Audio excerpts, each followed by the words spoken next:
Épître aux Hébreux, chapitre 3. Premier paragraphe, versets 1 à 6.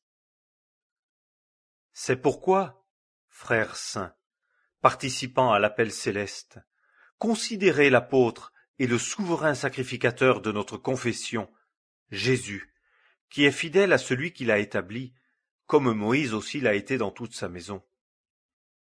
Car celui-là a été jugé digne d'une gloire d'autant plus grande que celle de Moïse, que celui qui a bâti la maison a plus d'honneur que la maison. Car toute maison est bâtie par quelqu'un, mais celui qui a bâti toute chose est Dieu.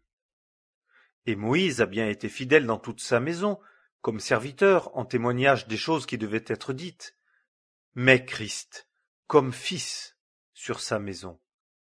Et nous sommes sa maison, si du moins nous retenons ferme jusqu'au bout la confiance et la gloire de l'espérance.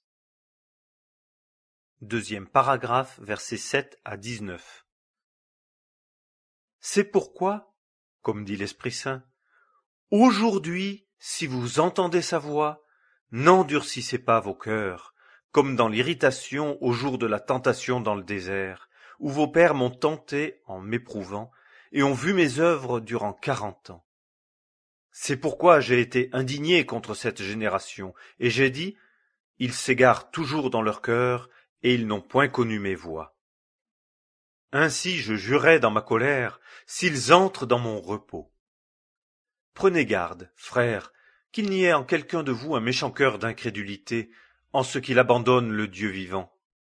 Mais exhortez-vous l'un l'autre chaque jour, aussi longtemps qu'il est dit, aujourd'hui, afin qu'aucun d'entre vous ne s'endurcisse par la séduction du péché.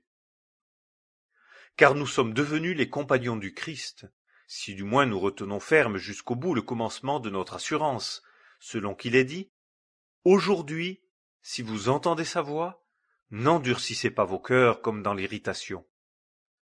Car qui sont ceux qui, l'ayant entendu, l'irritèrent? Mais est-ce que ce ne furent pas tous ceux qui sont sortis d'Égypte par Moïse?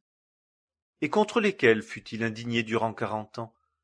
N'est-ce pas contre ceux qui ont péché et dont les corps sont tombés dans le désert? Et auquel jura-t-il qu'il n'entrerait pas dans son repos, sinon à ceux qui ont désobéi? Et nous voyons qu'ils n'y purent entrer à cause de l'incrédulité.